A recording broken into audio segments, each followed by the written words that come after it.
Welcome back. Welcome back. Peace and blessings. Team Angie, all about making money online and also advocate for mental health awareness. Been doing this a little wrong. Just realized I've been trying to share this with IG. Believe you guys out on accident, but it is what it is, nevertheless. Learn while you earn. I'm definitely learning and earning. Just wanted to show you guys an opportunity I have for those of you looking to make money online. First time for beginners, you're not tech savvy. This is an opportunity for you. What I do is a lot of affiliate marketing, digital marketing, master resale rights. I'm gonna show you guys a live example of what a digital product looks like and what it is as far as educational courses is what I sell. Products that help you guys learn how to make money online from start to finish to set up your own online business. I'm putting a link in the bio right now. Well, the link is right here for your free blueprint. But for this opportunity for you guys who don't have no money to start, this is something for you right here.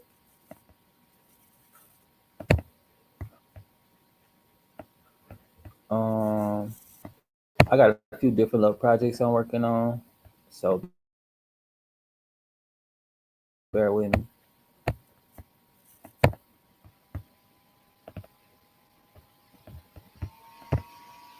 And this that one we have to get started with right now today.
All right, so this is what it is right here. Just dropping it in the comments for y'all.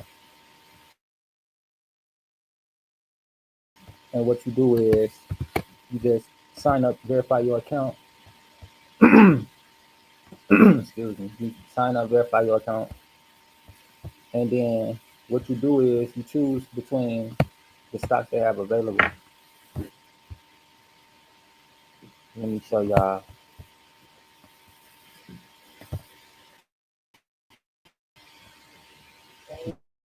These are it down here from that you choose from. Buy your friend, pick your free piece of stock. Get up to 200 in stock for every referral. Limitations apply. So you can get 200 up to your referrals, and then another 200 for your pocket. So they get five, and then you get five. All right. And then it goes like this. Once they sign up, you get your money or whatever or whatever. They claim it, and they show you how to turn it. You could turn that into some cryptos. You'll sell it after a couple of days. These are a list of different cryptos and the prices. I heard ADA was going up. Uh, it's a few different selections on here that y'all can fuck with that I do as far as upscaling each week. And also, if you want to just, go for the long run, what you want to do is put some money in your retirement. They match it like up to 10%, and then up to like 6,000, and after that, you cap out. And then what you want to do is get some EFTs. A few of these are basically a group of stocks in one, a group of assets, not stocks. And the reason why these cryptos going up because so this one I jumped in at like 193, actually 190, and this has been going up all day. And what this company is, you can see I'm up 3 right now. It'll be 7 cents by the time the day start. At 12:12. It's a what's it called? An angel number. It starts at 9 o'clock for the regular stock markets. They open at 9, and also it's a regular business from 9 to 5 Monday through Friday. That's with stocks and stocks only. If you want to know more about the market as far as 24-hour trading, which is cryptos, NFTs, and forex, I can teach you that as well. Those are the three things I dabble in the most as far as all day money activities. But really, I don't really have to check on that all day because it does what it does on its own. I got a pretty good estimated guess on what it's going to do, except for if something happened with the news that affects the global economy, just like with the what happened with America and Israel, whoever, whatever. I don't know. That ain't my business, but it affect my money, so that's why it was brought to my attention. And plus, I don't advocate for war. I don't like war unless it's truly necessary for me and my benefit. So yeah, like I wasn't feeling that shit. I wasn't rocking with it. It fucked up my money. But now that they back cool or whatever the fuck going on, I don't know. And I do curse, so bear with me. And if not, then get the fuck on. But nevertheless, that's the only time I really go in to check that stuff like that, or unless somebody just signed up with my link and I have to go pick a new partial share of a stock. So yeah, I get on there, pick my shares, and let the money go add up somewhere, whatever, Because the only way that you can get that money is if you claim it. Like if they use your link, you to get paid, but only if you claim it. Other than that, it'll just be sitting there waiting to be claimed and won't be used. And that's the thing about investments. Like you don't want your money just sitting somewhere saving up and it's not being used. As far as not being invested and making you more money. This is called working smarter, not harder. You want your money to work for you so you can go out and do things that you enjoy, not running and chase the money. All these things I do is money making activities. It takes 2 hours a day to learn these high income earning skills. But what you do with it is up to you. It's a disclaimer. The potential is unlimited, but I can't put the work in for you, so I don't know what you can make or what your work ethic is like. So what you see me making is from my potential and from my efforts, and it's the possibilities, sir, differ depending on the individual and what kind of work ethic they got or what kind of coachability skills they have. If you're not coachable, you won't be learning shit. If you're not teachable, you can sit here and watch the tutorials and do it on your own. You don't need help, and you good. But if you do, then you plug into the community, and I'm gonna show you the community and also these digital products.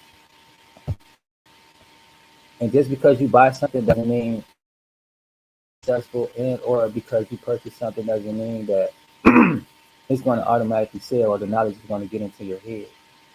You have to let me get back on here and say you got to put the work in. When you learn some shit, it takes time to learn, and also take time to implement what you learn. To learn something and not use it is not being wise. This is the community. Oh yeah, y'all can't see it. Hold on.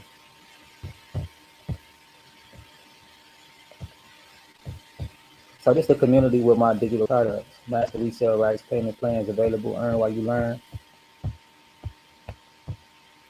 These are the members inside the community.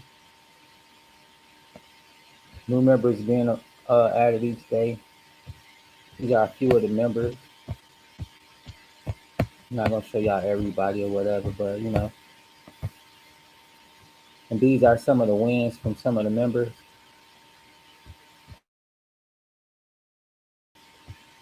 Learning YouTube at this age, 10 hours ago. Wow, I've been learning YouTube and it's so exciting. Has begun breaking this strategy down and she's making it so simple. Even I can learn how to use YouTube at this age. I don't know who Wendy is, but kudos to Wendy for showing her old ass how to use YouTube. And you see, like you don't have to be tech savvy or nothing like that. If you're willing to figure it out.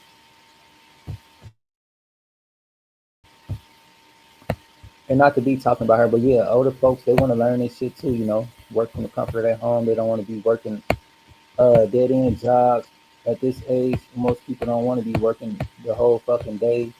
They don't want to be missing time with their family. I took the assessment and got certified last night. I'm going to launch on Friday. I'm so excited and grateful to be a part of this incredible program and community. So what did he get certified for? I don't even know. It's incredible though. You know, you take time educating yourself and you get rewarded with stuff like this. I don't know how long he took studying, how long it took for him to, you know, accomplish. You want to celebrate him whenever it get done loading. This certificate is presented to confirm you're a licensed reseller. That's dope as fuck. So that's pretty cool. I didn't even know they had. Now I know that I'm going to have to take that certification test the same way he just did. But let me show y'all what I got as far as what I might need that for. And it's pretty dope though. When you learn skills like this, you can implement these type of skills and you know, add it as a source of income. This what I did and what I got going on as far as what I'm gonna need his help with. Resale rights with my art. Also I got some other shit going on that y'all see pretty soon. You know, I don't tell my plans, I do the shit and I show you when you see what it is when it's done. Also because a lot of motherfuckers like to be in the way with shit. Like y'all don't need to know my plan, especially if you ain't creating together. Like it don't even fucking matter, right? I'll show you this shit when it's done, and you can take action if you want. But you can learn how to do shit like this. You know, create your own way. And I got plenty of these, many of them. What I need to do is upgrade on my motherfucking laptop, internet services on my phone. But it's cool for right now. See, shit like this, you know, you can learn how to do shit like this. Turn your passions into profit. That's all I learned how to do. Plus, on top of other things that I got as far as making money online, affiliate product program. If I even never sell it at all, I always have it for the rest of my life. 100 years from now, I still have these products. Nor do I have to worry about storage or room to place these products because they're all online. Unlimited supply of products, unlimited room storage, unlimited community. People come in every day, people go every day. But the ones who choose to their success, the ones who's really motivated and dedicated, you see them time and time again. Like my mentor Michelle, I never seen her before until last year, and I've been seeing her ever since then. Now that I know who she is and what she does, we do and I do and we do.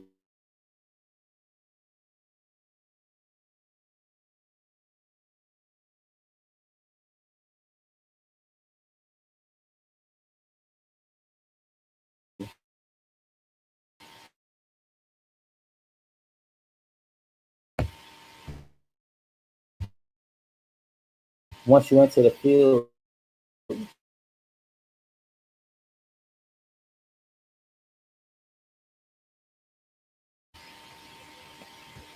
and that's important with business too. Like not to be wasting people's time. Like if you're gonna do some shit, do it. Be accountable. Because other than that, then you lose business partners, you lose opportunities, you lose situations. Of course, life happens, but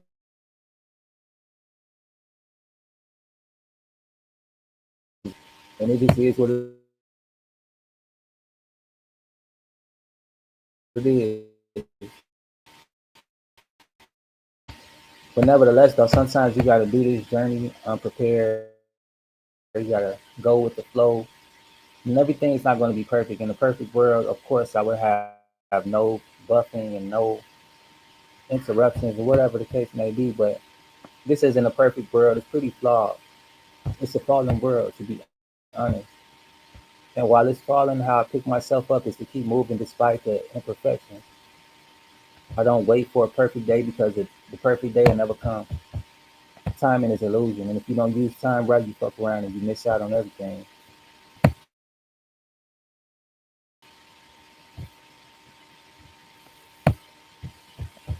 Time is something we use for comfortability. We think we got tomorrow, tomorrow comes, we think we got another tomorrow, it's just being comfortable. And when time is up, is up. We all got that end of the clock. So while the clock is ticking, you want to be making sure you using that time to do as you supposed to shit. Let me see.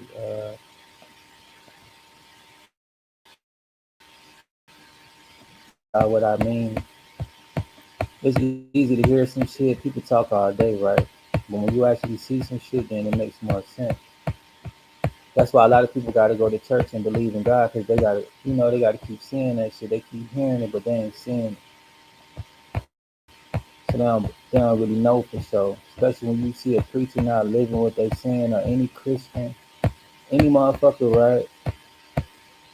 A lot of y'all don't know God because you see God. You go to church and you see the same demons you see throughout the week. You know what I'm saying?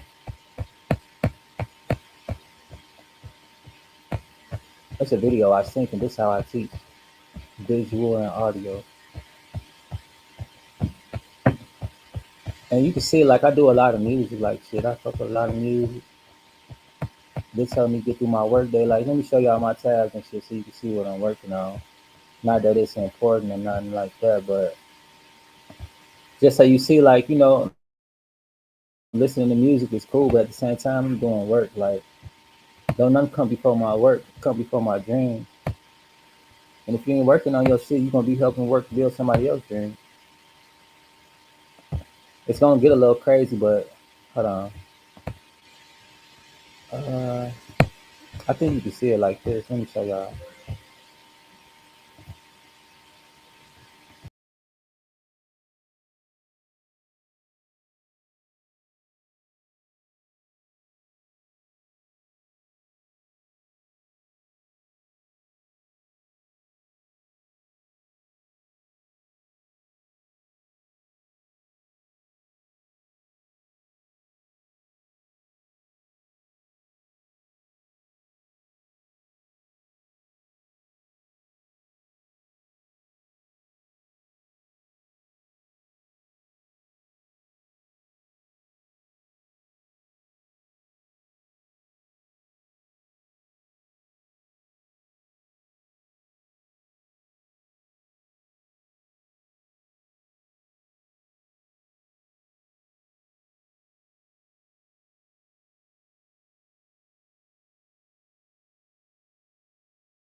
deeper truths lie elsewhere, then you're not alone. In fact, you're standing at the edge of one of the most radical philosophical insights ever proposed about intelligence, solitude, and the human condition. And no one articulated that truth more brutally, more honestly, than Arthur Schopenhauer. Schopenhauer, often called the philosopher of pessimism, didn't just tolerate solitude, he revered it. For him, the rejection of social life wasn't a flaw in the intelligent mind, it was its natural consequence. Why? Because intelligent people, he argued, see through the veil. They recognize the shallowness of ordinary human interactions, the performative nature of social rituals, the endless small talk that dances around truth without ever touching it. To the intelligent person, this feels not just boring, it feels deceptive. Life is short, time is precious. And so the question becomes, why waste it in superficiality? Now, let's pause here. This isn't an argument against human connection. Schopenhauer wasn't advocating for misanthropy, he was advocating for authenticity. But he believed that most social interactions are driven not by love or curiosity, but by ego. Important. And to someone with deep intellect and introspection, this constant performance becomes unbearable. The intelligent person sees social life as a stage where everyone plays a role, and the more aware you become of the script, the harder it is to keep pretending it's real. Schopenhauer writes, the more unintelligent a man is, the less mysterious existence seems to him. Think about that. Life. But for those who think deeply, who question existence, who contemplate suffering, mortality, time, ordinary conversation becomes a kind of noise. It distracts from the signal, and the deeper the signal you hear within yourself, the more intolerable the noise becomes. Click subscribe to this channel to get more profound insights. Have you ever been in a conversation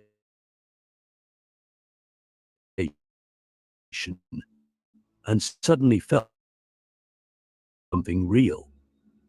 Like the words being spoken were predictable, rehearsed, empty. That's not cynicism, it's insight. It means you're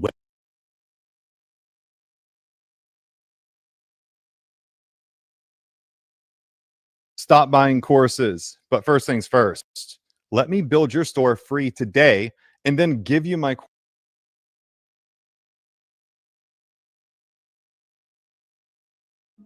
It means you're waking up. And what Schopenhauer tells us is that waking up often means walking away. But solitude doesn't mean loneliness. It is most itself when alone. Not because it hates others, but because it no longer needs them to feel whole. In solitude, the mind can think freely, read deeply, create meaning without interruption. The intelligent person doesn't reject social life because they can't handle it, they reject it because they've outgrown it. They've glimpsed something more sacred, the inner world. Now here's where it gets even deeper. Schopenhauer believed that most people fear solitude because they fear themselves. To be alone is to face the unfiltered truth of your own mind. And for many, that's terrifying. He learns to love that confrontation. To turn inward is to begin the real journey, not the journey of status. While solitary or empty. Let's not forget that Schopenhauer was a man who lived much of his life in self-imposed isolation. He didn't marry. He distrusted crowds. He walked alone. He read obsessively. And far from feeling unfulfilled, he found in that inward life a kind of truth that the social world could never offer. He saw that the majority of people live outwardly seeking distraction, entertainment, validation. But the intelligent person begins to live inwardly seeking understanding, coherence, peace. So here's a question for you, and it might be the most important one you ask yourself today. When was the last time you were truly alone, and not just physically, but mentally, but spiritually? And what did you find there? Was it emptiness, or was it something sacred? Because at the heart of Schopenhauer's philosophy is this idea: solitude is not a punishment, it's a privilege. A space where the mind can converse with itself, where the soul can breathe. And let's just pause there for a minute because it's pretty deep, right? Solitude, you can look at it as meditation, you can look at it as prayer, you can look at it as many different ways. But what I was showing y'all as far as my artwork, that came to me in the moments of stillness and peace and the solitude through meditation and just being one with nature, not really thinking about anything, not worrying about everything, just expressing the moment, the present that God gave me, and enjoying that.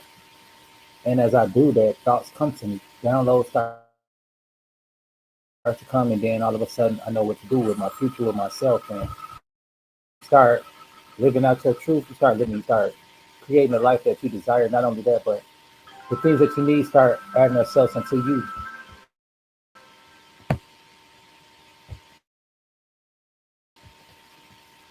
So you don't spend a lot of time chasing after things start chasing you, and you just start putting in position and maintaining shit if you desire to have it.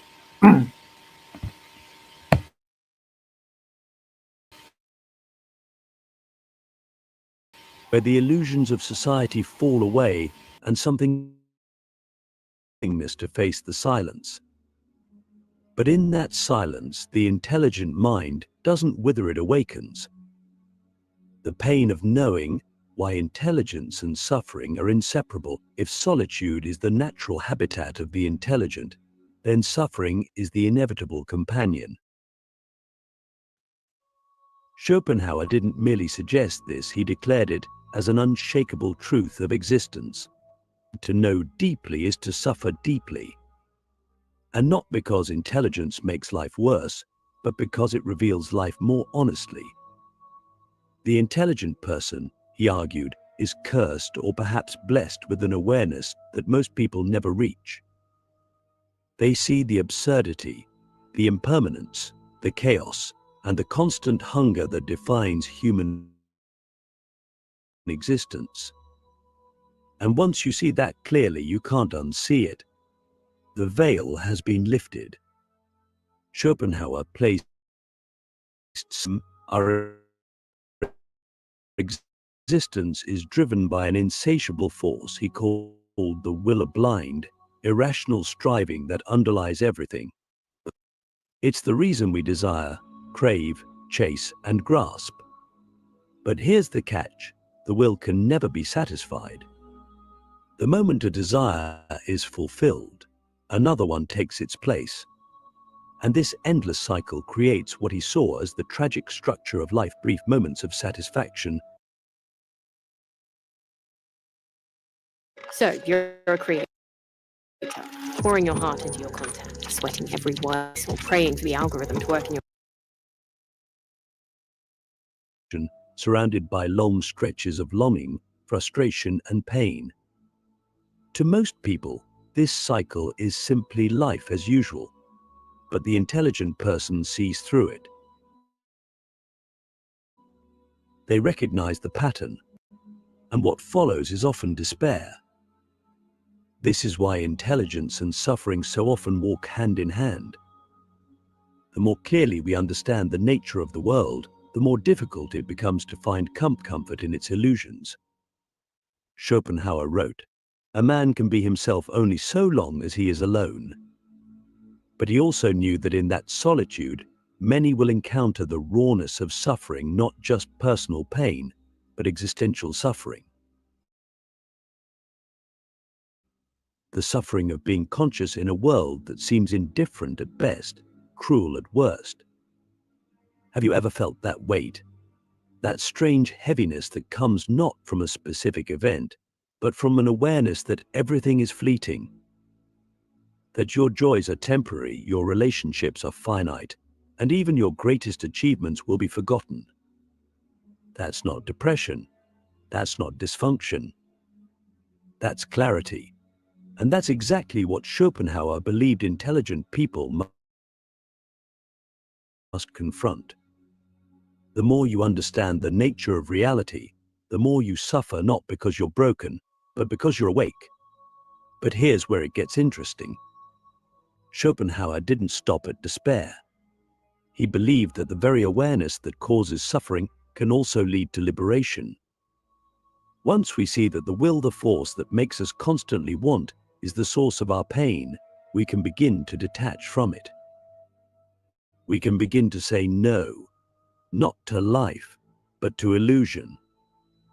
We can begin to live more simply, more quietly, more mindfully, but not in pursuit of constant pleasure, but in pursuit of inner stillness. Think about that. What if your suffering isn't a sign that something is wrong with you, but a sign that you're beginning to transcend the trivial, the shallow, the false? What if pain is the price of wisdom? Schopenhauer would say that's not only true, it's necessary. The intelligent mind must pass through suffering the way gold passes through fire. It is purified by it.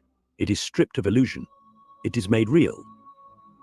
This is why many highly intelligent people seem melancholic, even when nothing is visibly wrong.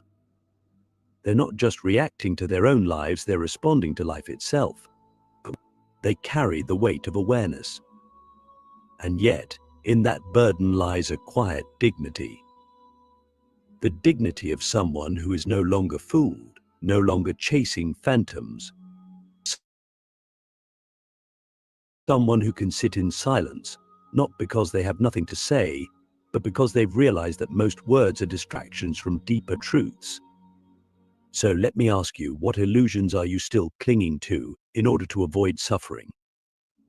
And what might happen if you let them go, not to fall into despair, but to fall into truth? Freedom from the crowd. Why detachment is the ultimate rebellion. There's a quiet revolution that happens not in the streets, not on stages, but in the soul of an awakened individual. It begins the moment you look at the world, not with contempt, but with clarity, and realize doesn't matter. Recognition, approval, influence, even love, when filtered through the lens of ego and attachment, become chains. And as Schopenhauer, with his relentless insight, recognized that to be truly free, one must detach not from life itself, but from the illusions that society worships. In this detachment lies a freedom so profound that it almost feels dangerous. Schopenhauer saw the crowd, the collective, the masses not as evil, but as blind, guided not by truth, but by impulse, by instinct, by the will. And the crowd, in his view, demands conformity. It pressures you to smile when you want to scream, to applaud mediocrity, to sacrifice your inner world for outer validation. But the intelligent person begins to see this for what it is, a performance, a dance of masks. And when you see the dance, you have two choices: join in and forget yourself, or step away and risk being alone. But here's the paradox. Stepping away doesn't isolate you, it liberates you. Detachment is not apathy. It is not numbness. It is the deliberate refusal to let your identity be dictated by the opinions and desires of others. It's the radical act of choosing your own values, your own pace, your own path. And in a society addicted to attention, to approval, to constant stimulation, this kind of independence is nothing short of a rebellion. Think about how much of your life has been shaped by others' expectations, the clothes you wear, the opinions you hold, and the goals you chase. How much of that is truly yours?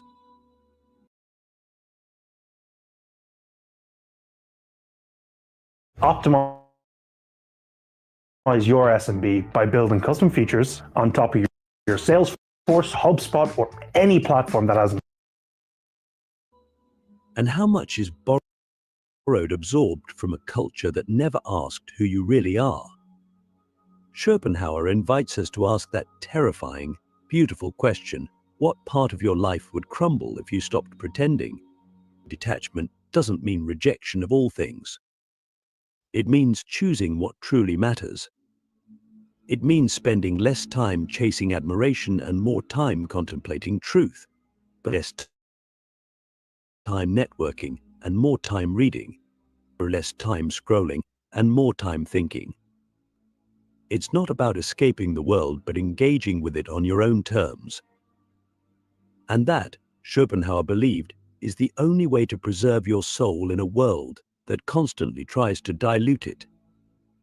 He often emphasized that the more intelligent a person is, the more they will value inner wealth over outer display.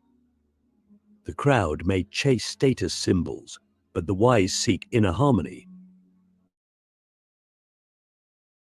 The crowd may find excitement in gossip, but the wise find peace in silence. The crowd may define success by how many know your name, but the wise define it by how deeply you know yourself.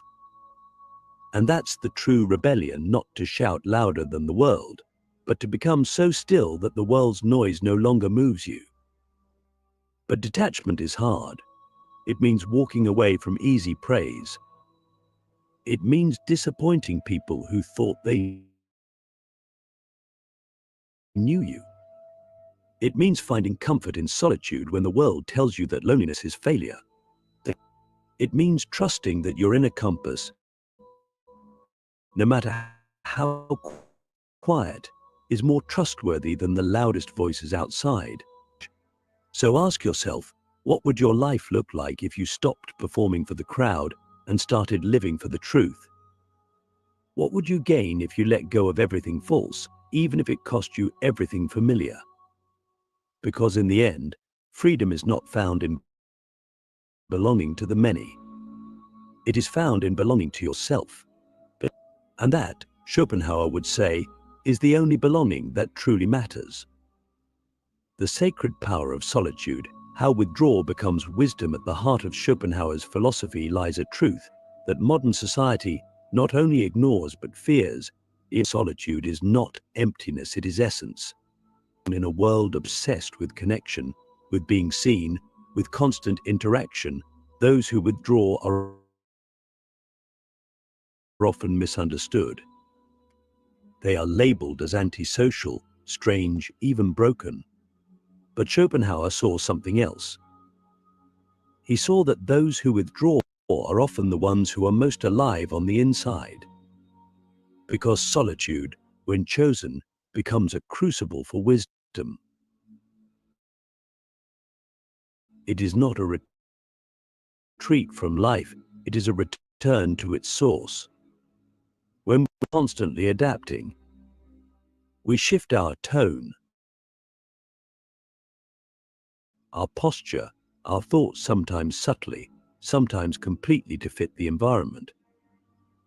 And over time, something strange happens. We begin to lose the shape of our true self. We become a collage of impressions, a mirror reflecting whatever is around us.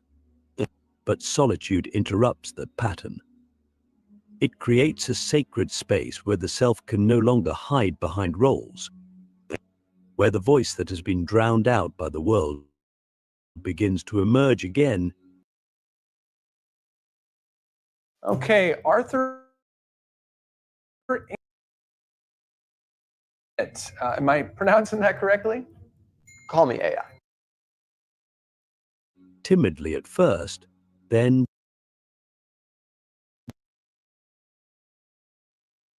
highest minds are solitary not because they dislike people, but because they crave truth.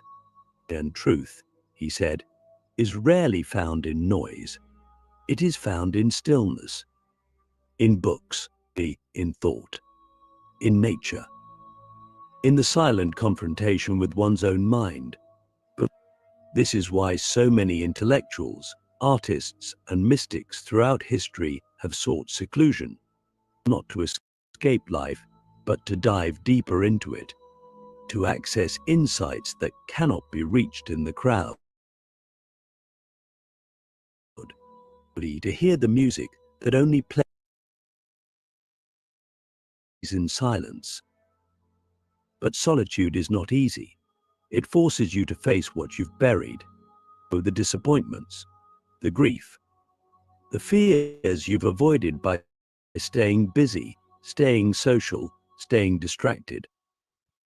And yet, it is precisely in that confrontation that the seeds of wisdom are sown. Schopenhauer saw solitude as a kind of mirror, a brutal but honest one that reflects you back to yourself without distortion. And in that reflection, if you have the courage to look, you begin to see who you really are. He wrote, "A man can be himself only so long as he is alone, and if he does not love solitude, he will not love freedom, for it is only when he is alone that he is really free." That statement is as radical today as it was in the 19th century. Because we are told that freedom is about options, about movement, about doing whatever we want.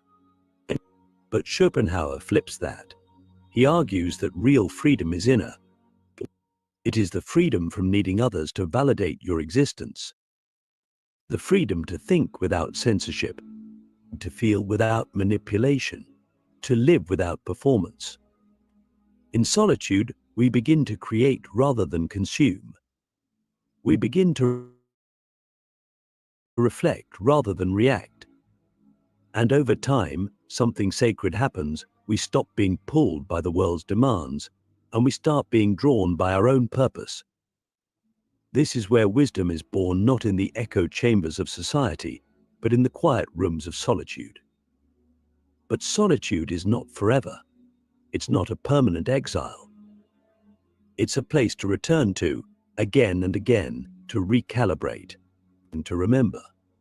Because once you've touched that stillness, once you've tasted that clarity, you carry it with you even into the noise. You become someone who can stand in a crowd and not be lost in it. Someone who can engage without being consumed. Someone who can listen without needing to respond.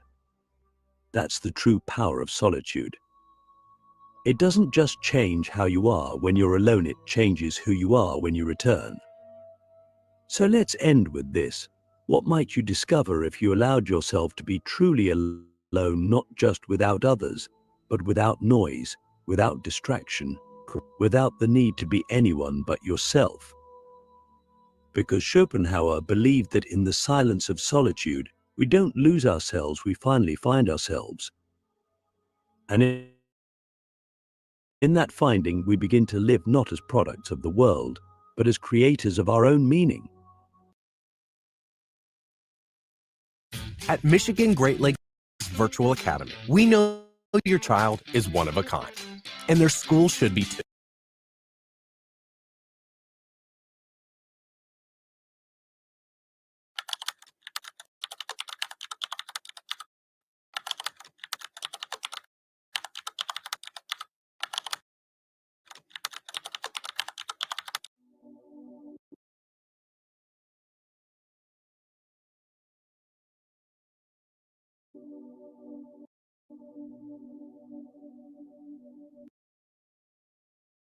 Hey friends, tonight we sting far older than speech.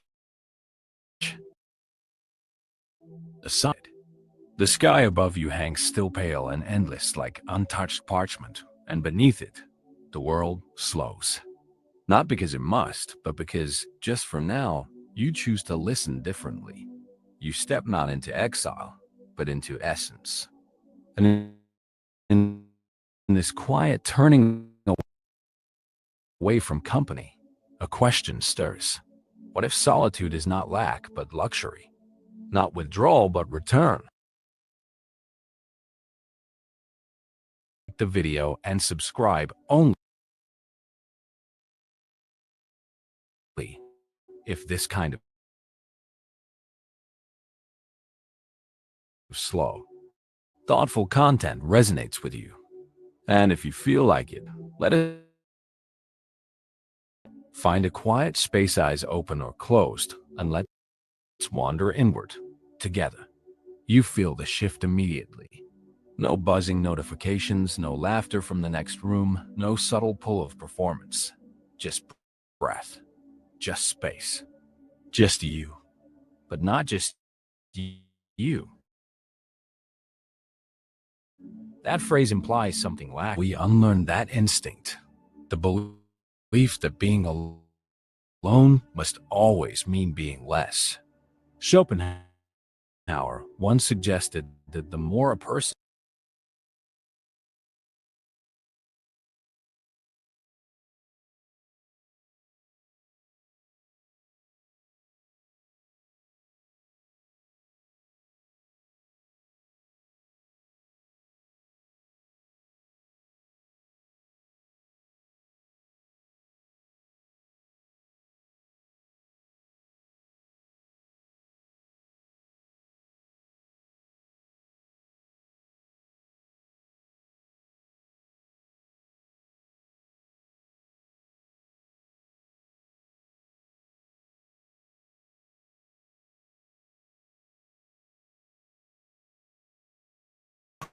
control over the environment around them.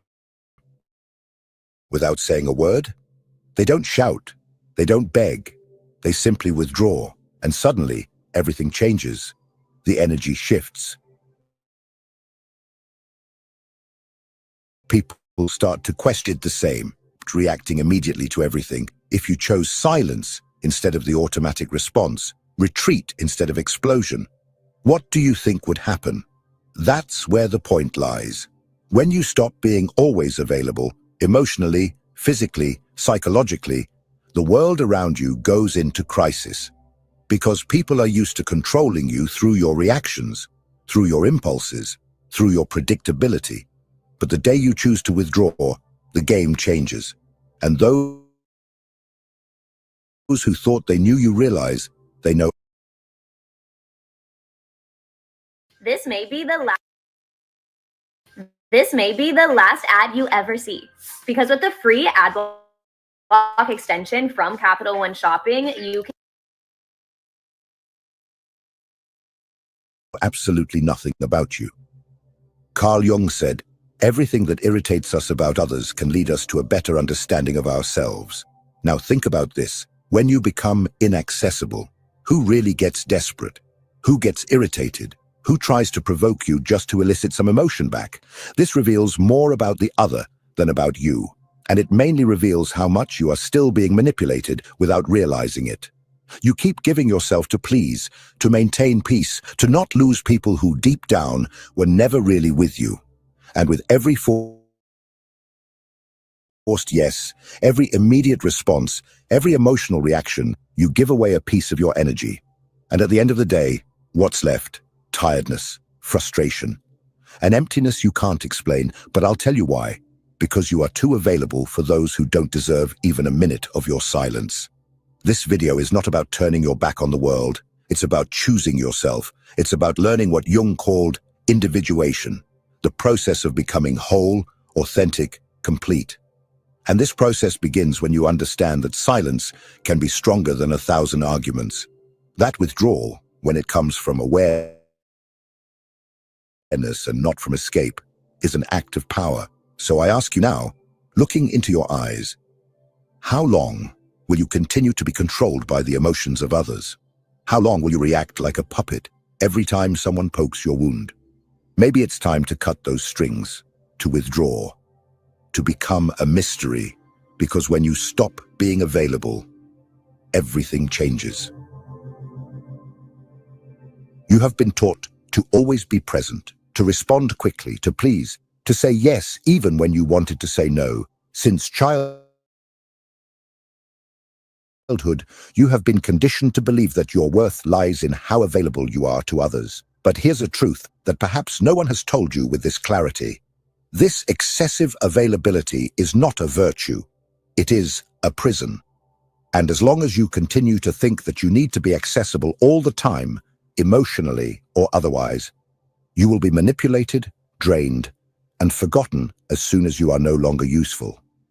Do you know why? Because being always available makes you seem predictable. And everything that is predictable becomes a tool. People start to use you as an emotional emergency button. They press it when they want attention, relief, validation, and then put you back on the shelf. But you don't realize this because you are trapped in an illusion that being present for everyone will make someone be present for you. But it doesn't work that way.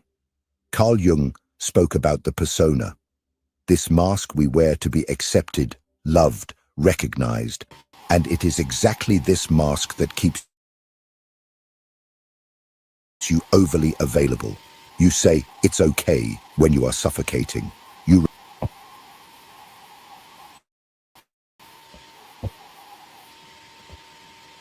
That's pretty deep and pretty dope. And the reason why I chose to play these two videos, not what I wanted to play, but the universe was speaking. It had a better plan. It had a better direction to go, may I say. And these are the things that I think about, the way that I see life, the way that I interact with life, and the way that I view life. If you guys want to join me and have a discussion about some of the things you just viewed, or any questions about anything, we can discuss that at the moment. Open live Q&A. If you just want to know more about me, where I've come from, why I'm into what I'm into, and what all that I do, feel free to ask away. A lot of you might just got a aha moment as well, to insights of who I am and what I do and what I'm about, as far as why I'm not always available, why I'm the way I am, weird, strange, and different, or maybe even difficult to some people. But nevertheless, it's because, to be real is to be alone and to be in self, to know thyself. A lot of people don't know themselves. So how can you be real with yourself? It takes time to get to know who you are as you constantly evolve and develop into the person that we are to this day. Some people grow physically but not mentally. Some people grow mentally and not physically, and some people don't grow emotionally at all. A prime example,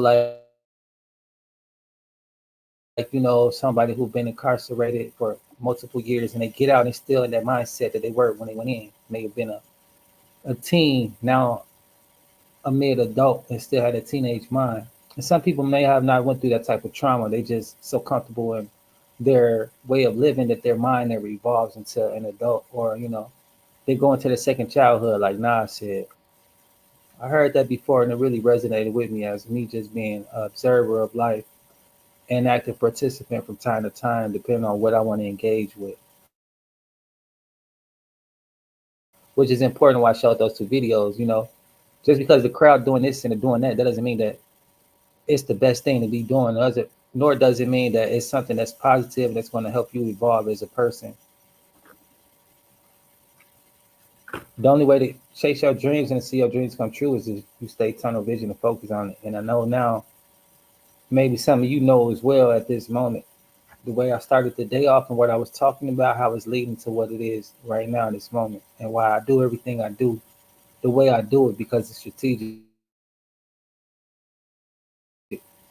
and it's leading you to a higher elevation. Everything I do is strategic, is processed, and it's for a reason, because it's steps to what I'm telling you. And as you go through those steps, it starts to make sense time and time again. I don't like to put people in a position and not be able to maintain it. People will do that for you, and that's not love. And I'll give you a better example. I'm from the streets. I know how to get it out the streets. And if somebody was to put me in a position to get some money in the streets, and I put me in a position to be safe and to maintain, then I would easily be, took up out of there.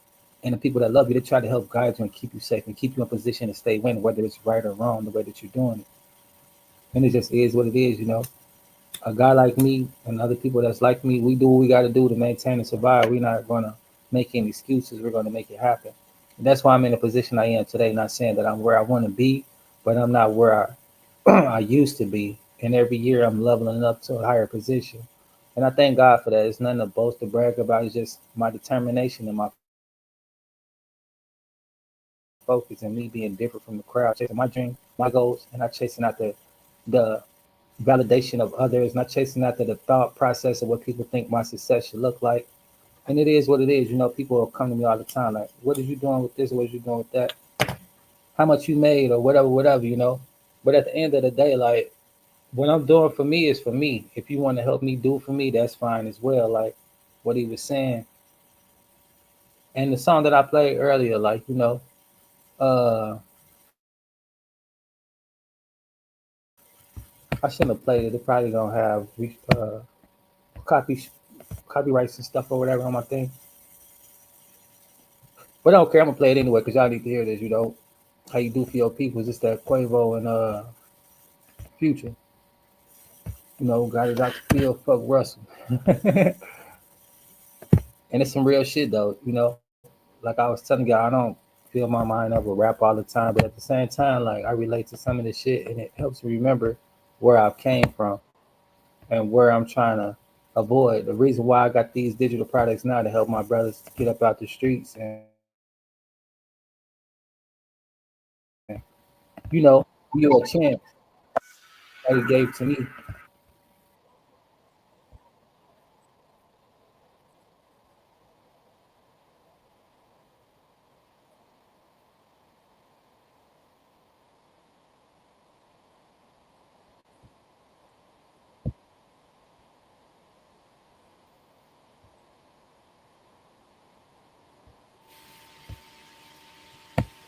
And I just pause there for a second because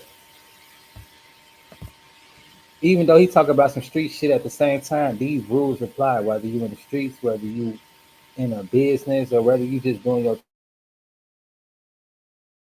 thing. Like certain rules of life apply to multiple situations. However you get it, however you get your vision and you start tackling that vision, you start tackling those goals, you start strategically planning out what to do and how to do it. It takes focus and determination. You know, you gotta even internalize yourself while you're doing what you're doing. Like where I was out there, and I started realizing, like, you know, I'm turning into a person I don't want to be, but a person that I have to be to do what I'm doing. Meaning, like when you're in the streets, you can't really be as nice as you want to. You know, it just is what it is. And what come with that is what come with that violence, drugs, a lot of temptation, a lot of things that you might not want to be involved with, a lot of things that you might not want to do. But as far as what comes with it, the character transformation comes with that as well. What comes with being an entrepreneur, character transformations comes with this as well. You know, you ain't gonna continuously, especially if you want to be successful in this, you're not gonna continuously think the same way as far as when it comes to investing, when it comes to business opportunities and collaborations. You will view the whole interactions different. You'll view the whole mindset different of even getting into this situation. Even with digital marketing, you know, I didn't know what would come with this, but I know it come with being an entrepreneur. So with that in mind, I know what I was getting into. I just didn't know the outcome or the process, you know, and I'm still going through it and I'm still experiencing the outcome in the process, which is steady and ongoing. But nevertheless, the person I'm becoming by doing this is a more fitted person for me to succeed in doing this, if it makes any sense. You know, the goals that I have to succeed within this industry and what I'm doing, the success that I envision it to be like is what I'm still searching and what I'm still striving for. A certain money amount is cool, but besides that, I really wrote. I'm gonna read my list next month too that I wrote to myself a year ago, and I think it's important for anybody and everybody to do that. You know, God's willing, you live another year. Write down some goals. Write down where you want to see yourself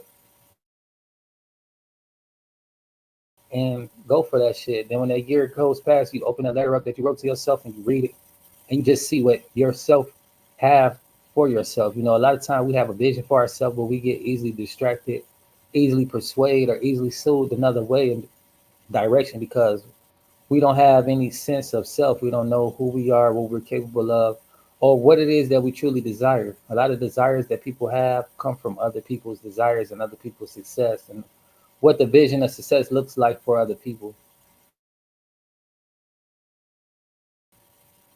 That's why I played those two videos. Not that I wanted to, but they made a lot of sense as far as if you want to get to a position where I am and start your own online business or start anything that's for yourself, you know. It takes that internal process more than that external anything. Because if you don't believe that you can do anything, you will never start.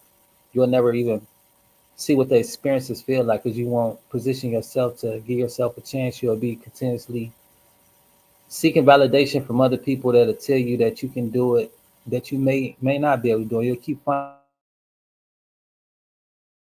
the people to give you that validation that you need. But nevertheless, I'm gonna finish this video because this explains it clearly, exactly what I'm saying and exactly how you get in position and how you start to trust yourself. You know, it's scary, it's uncertainty, a lot of uncertainty when you're going in a new direction. You don't know what's going to happen.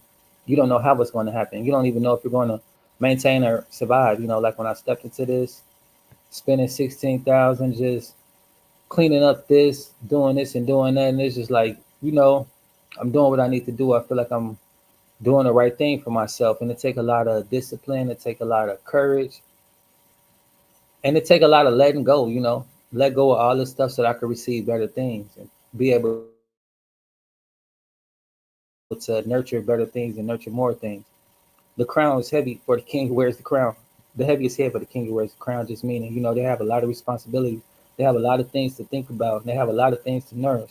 And sometimes they have a lot of other people to think for as well because they have a team of people that trying to help them grow and grow as well. And they just can't think on that level that you are, but they are trying and they are leveling up. And then that balance each other's out because the way that I think for you is not because I'm thinking for you, but it's because I'm helping give you a vision to see a way that you can grow. And also what you're doing for me is helping alleviate some tasks that help me grow to help you grow and we all grow together. So it's all of a balance. It's all about balancing your team out, your team balancing you out.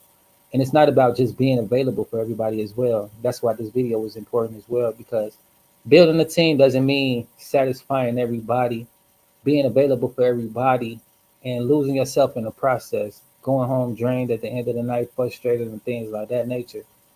So, yes, it's very important to protect your peace, protect your mind, and have that right mindset to know that everything isn't always to attack you and everything isn't always about you. It's just about the experiences that you face and how you become the purified character that you ought to be, the realest person that you can be in the authentic way, you know, going through the fire, going through these tests and trials to build that character that you're going to need to be for when that certain success level hits, you'll be mentally, physically, emotionally prepared. Certain challenges that I'm facing within this digital marketing, um, just staying dedicated to it, no whether the wins or losses, no matter what. Just staying dedicated to my craft, learning that craft, these high income skills, and mastering these skills. There's a lot that came with this, and a lot that comes with it, you know. And giving up ain't a way to help me be prepared on what's to come next. The bad has happened, the good is starting to happen, and it's like, you know, I'm steady learning, I'm steady trying, I'm steady going through frustrations.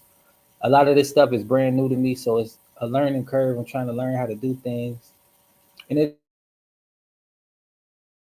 is what it is. You know, I'm not giving up because I don't figure it out right away. It's just okay. Let me give it a break. Like with these tabs I just had on my laptop, and I'll just tell y'all because you can do it as well. You know, I want to see everybody successful. There's so much out here for everybody, and the only reason I don't tell everybody everything is because I'm working on it. And for me to put out certain gifts and certain dreams in the universe, and I'm not prepared yet, it'll fuck it up. It's like I got a dream. I'm telling everybody my dream. Now all of a sudden everybody working on my dream and they want it before me, and now my opportunity is gone because I just gave it away. And that shit happens, you know. You could tell the wrong people the right stuff, and you could tell the right people the wrong stuff. They'll go around and fuck it up. But not only that, it's just about like being true to your dreams. When God give you a vision, go work on that vision. Don't go telling the whole world, and then all of a sudden the world come crashing down on you, and you just gave up on your dream because the wrong entities came around, meaning the wrong business, the wrong people, the wrong places. You might have that doubting your spirit now from seeing somebody try what you said, or whatever the case may be. Some dreams are to be kept dear to your heart until they become a reality, and you can tell people the journey that you took to make that happen. And that's similar to what I'm doing. Not because I'm worried about somebody stealing my ideas, like none like that.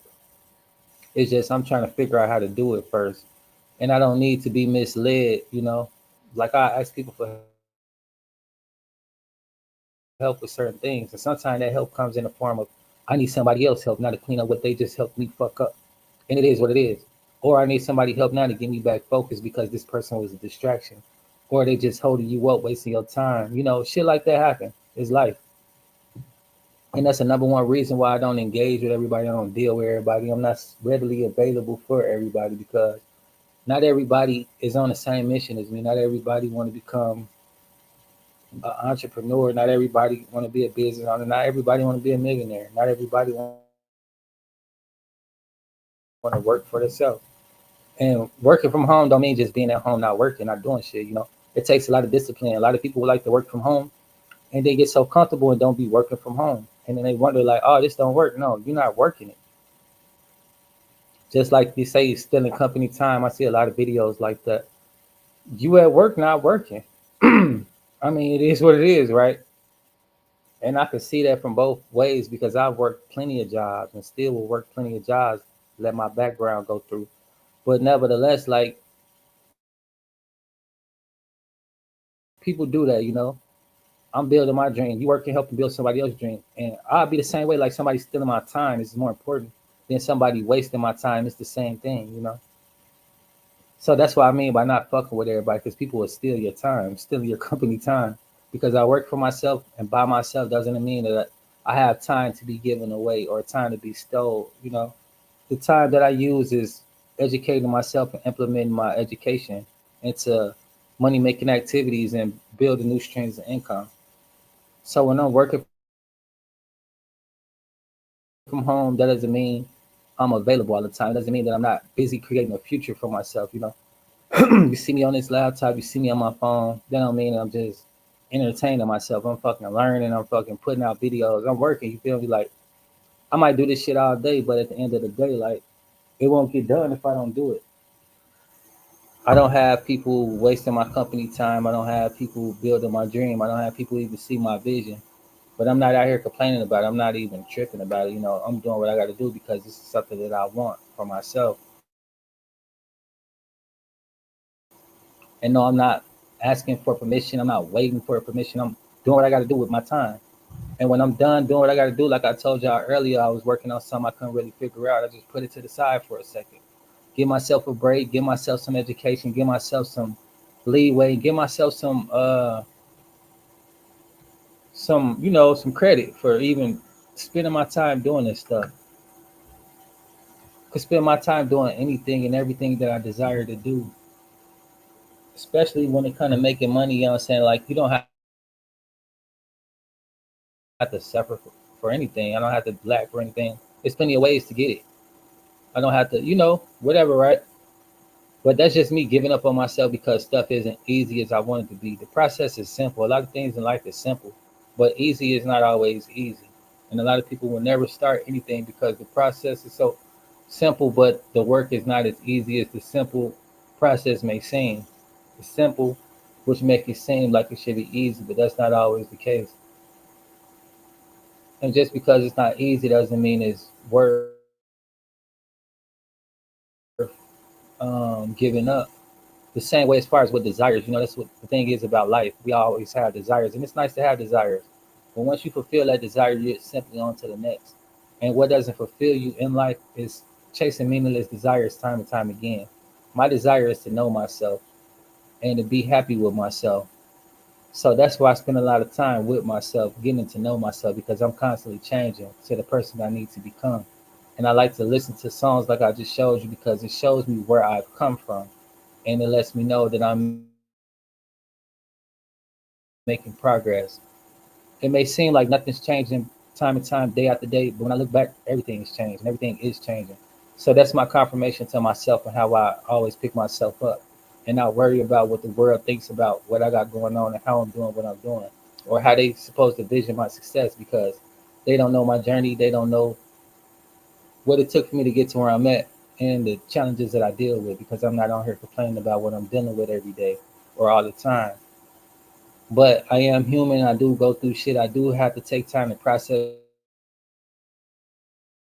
the changes in my life, the people in my life, death or just failed relationships, and different things like that. It does affect me as a person, as a business owner, as an individual, as a father. I don't spend a lot of time with my son.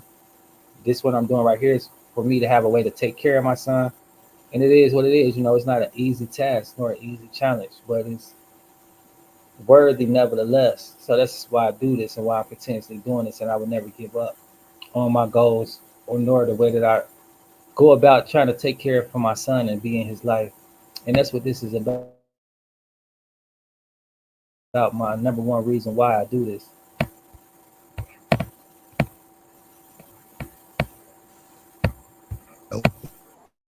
Justify yourself, defend yourself, as if you owe something to the world. But the truth is that the more you place yourself at the center of others' stage, the more you disappear from your own. Being available all the time is a subtle form of self-abandonment. It is a disguised way of seeking approval, avoiding rejection, trying to control the image others have of you. But this control comes at a price, and the price is your peace. It is your vital energy being distributed as if it were infinite, when in fact it is limited, very limited. People who want you available all the time, in fact, do not want you. They want what you... Hey Android devs, did you miss the top productivity announcements from Google I/O? I'm going to recap the top 3 things to know. You provide validation, company, distraction, emotional comfort. But when you change, when you set a boundary, when you refuse to react, those same people get irritated, accuse you, say you are weird. It's not because you changed, it's because you stopped being functional for them. And here's the cruelest point. The more available you are, the less value others give you. Because what is too abundant becomes emotional rag. No one respects what they don't have to earn. No one values what is always there. So now, stop and think. Who truly deserves your time? Who deserves your attention, your presence, your listening? Or better yet, who deserves your absence? But before answering that, we need to understand one essential thing. Why do we react so much? Why do we give in so easily? What is behind this almost automatic desire to respond, justify, and please? The answer lies in what Carl Jung called psychic energy. And that is what we will talk about in the next part. Because your energy is all you have. And if you don't learn to protect it, someone will use it against you. If this content is making sense to you, click the subscribe button and subscribe to the channel. Thank you for your support. Carl Jung did not see the human psyche as an automatic machine that reacts to stimuli without consequences. For him, our mind is like an energy system, and every thought, emotion, and action consumes a part of that energy. The question is, are you choosing where your energy goes, or are you letting the world decide for you? Every time you react impulsively, you are wasting psychic energy. When you defend yourself against a criticism that didn't even deserve attention, when you respond to a provocation just to prove you are right, when you engage in useless discussions, when you try to please those who do not value you, you are spending your inner strength on what does not nourish you. And Jung was clear. That which you resist persists. The more you react, the more you bind yourself. People who live emotionally drained are not weak. They are misdirected. And do you know what happens to someone who lives exhausted? They become vulnerable. And when you are vulnerable, you become easy prey. Manipulative, opportunistic, and emotionally needy people can sense this. They notice that you do not know how to guard your energy, that you react to everything, that you're always trying to solve the world, and they take advantage of it. Jung said that a healthy psyche is one that knows how to keep energy within the system. This means knowing how to say no without guilt, knowing how to remain silent without feeling cowardly, knowing how to observe before acting. Because true power is not in reacting. It is in choosing when and how to act. And this is only possible when you know yourself well enough to recognize your own impulses. How many times have you lost sleep over an unresolved conversation? How many times have you spent hours ruminating on what you should have said or trying to understand why someone treated you poorly? This is energy being drained without return. You are keeping alive ghosts that should have died long ago, and feeding dynamics that only exist because you insist on responding. Psychic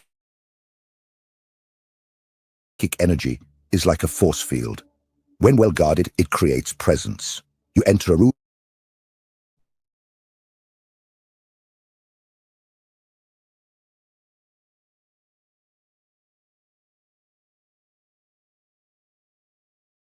your own triggers.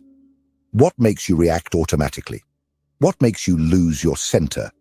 These are the exact points where your energy escapes, and that is where you need to work. Not to become cold or indifferent, but to be selective, to be sovereign over yourself. And here comes one of Jung's greatest revelations. When you conserve your energy, you break the projections that others place upon you, and that bothers a lot. Because now we are entering a dark territory, that of silent manipulation. In the next part, we will explore how opportunistic people feed off your energy and why your unavailability completely disarms these games. Get ready to look into the eyes of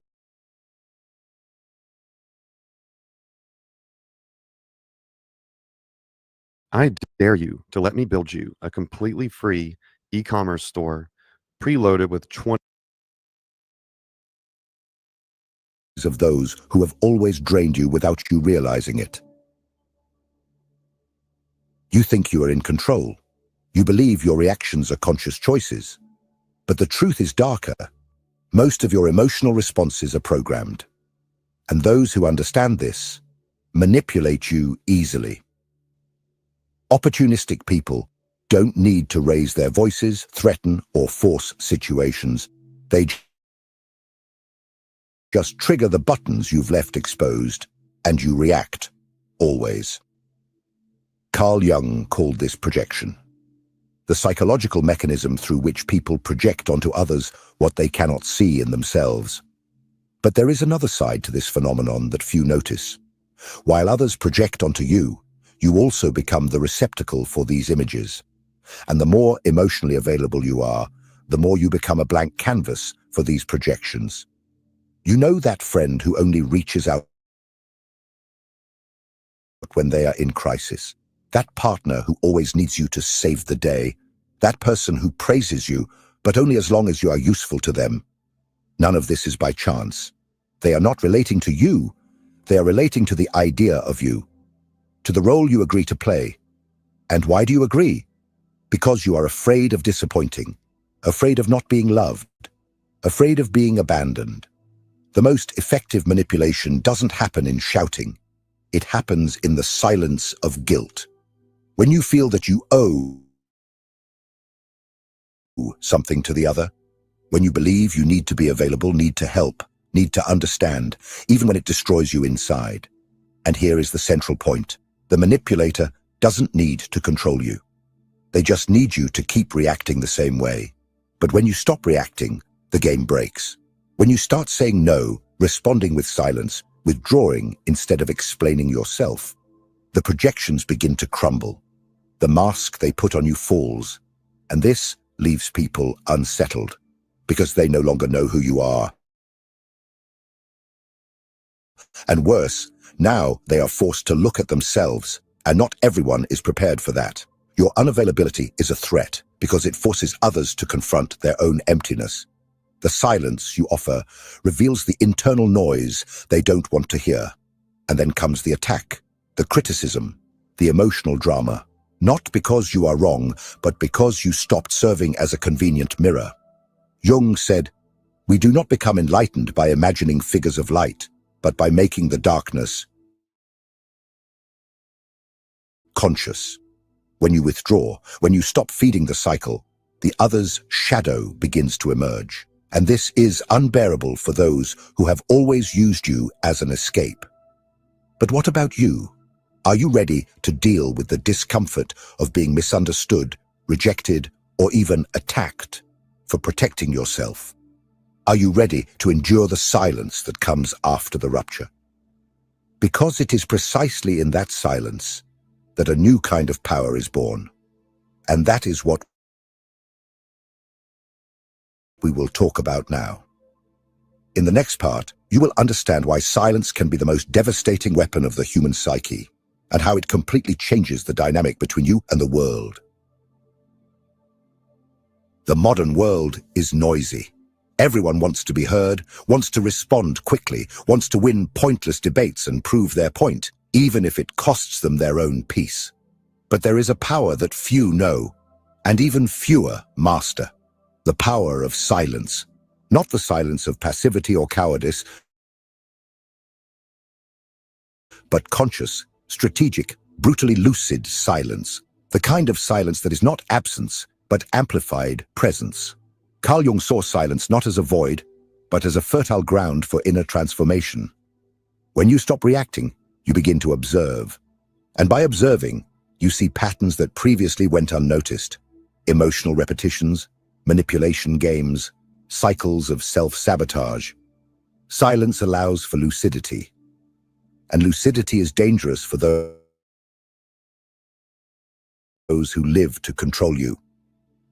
Have you noticed how some people panic when you don't respond, when you don't explain yourself, when you simply disappear? It's not because they miss you. It's because your silence takes away their narrative control. While you speak, you are still in the game.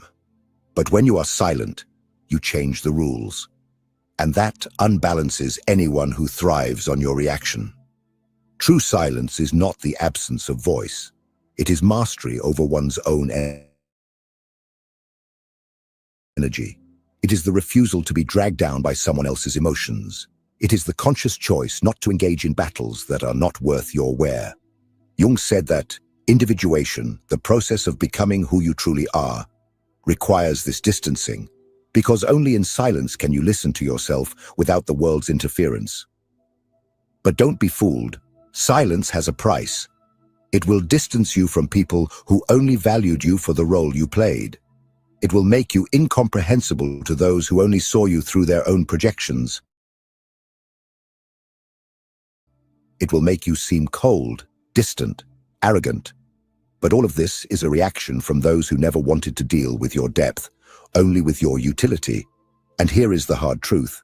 The more you mature, the more selective you become with your words. Because you understand that each sentence is an energetic investment, and not everyone deserves access to your truth. Sometimes silence is not retreat. It is sovereignty. It is the language of those who no longer need to prove anything to anyone. Silence is uncomfortable because it forces the other to deal with their own thoughts, with their own internal noise. And this discomfort reveals more about them than any argument of yours could reveal. You don't need to explain your absence. It explains itself. And those who feel threatened by it reveal how much they depended on your imbalance to maintain their own control. But the most powerful silence is not the one that disturbs the other. It is the silence that reconstructs you from within. The silence that connects you to something beyond external approval. It is in this internal internal space free from others' demands that you begin to recover your vital energy, to reconnect with your essence. And this is precisely what we will talk about in the next part. Because it's not enough to just cut out external noise, you need to relearn how to use your energy consciously. To choose where it goes, where it stays, and most importantly, where it should never be wasted. It's time to learn to be selective with your own soul. If you're in the process of reclaiming your energy and setting boundaries, you'll find real value in my book, Beyond the Shadow. It breaks down Jung's most important ideas and gives you tools to protect your energy, set boundaries, and reconnect with your true self. Link is in the pinned comment. It's no use understanding all of this intellectually if, in practice, you continue saying yes when you mean no, responding to messages that bother you. So last night he used him. Honestly, nothing better than when a Participating in empty conversations and maintaining relationships that only exist out of it. She was decent. I ain't gonna cry. Yeah, she was decent. But I hope you guys enjoying so far what I have for you all. Just a little bit of knowledge, be up, getting entertained, but all kind of things. But I want to give you guys something that you can actually use and something that actually add value to your life. This is one person that I look up to, and just one amongst many others. Links in the bio as well if you want to get started with the sauce on how to start your own online business. Also, put yourself in position to make money online. But nevertheless, I'm gonna wrap this up and we're gonna get up out of here. Happy July. This is the second day, going into the third. America's birthday coming up this weekend. I hope you guys celebrate in a safe way. And also, one other thing, I really do hope that you hear me. By the end of July, please don't keep on popping these fireworks, especially not early in the morning. Like, I can't even see the explosion. Can't even see the little pretty lights that's supposed to be. People got it real bad, Just be a little bit of socially aware, a little bit of socially conscious about, other people work, other people have things going on, and some people just want a little bit of peace in the morning time. I understand America birthday is the 4th of July, fireworks will be going, but just be mindful, not to be popping that shit early in the morning and throughout the whole fucking month. Like, come on, dog. But it is what it is, I'm just hoping everybody could be mindful,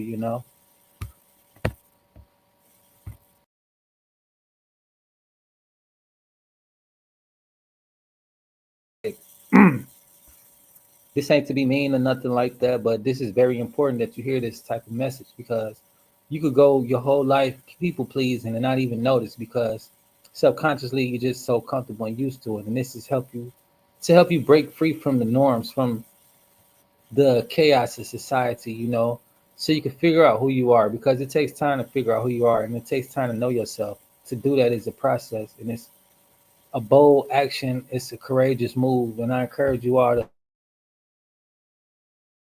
spend a little time just getting to know yourself, because it's the most best thing you can do for yourself. It's a part of self-care and self-love. But yeah, let's get back into this. Inertia. Awareness without action is just another form of self-deception. True transformation begins when you firmly decide to become selective. And this requires emotional discipline. Conscious unavailability is not about being cold, arrogant, or indifferent. It's about no longer being accessible to anyone, at any time, for any reason. It's about taking control of your own energy, your own time, your own peace.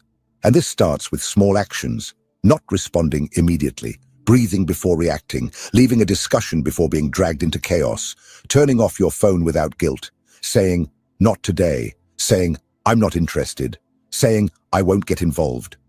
But here's the most important part. You don't need to justify your absence. You don't need to explain your silence. You owe nothing to anyone but yourself. And this, for many people, is unforgivable. Because when you refuse to explain yourself, You take away the other person's power to keep you within an emotional narrative where you are always the helpful, understanding, accessible one. Carl Jung understood that every process of individuation goes through isolation.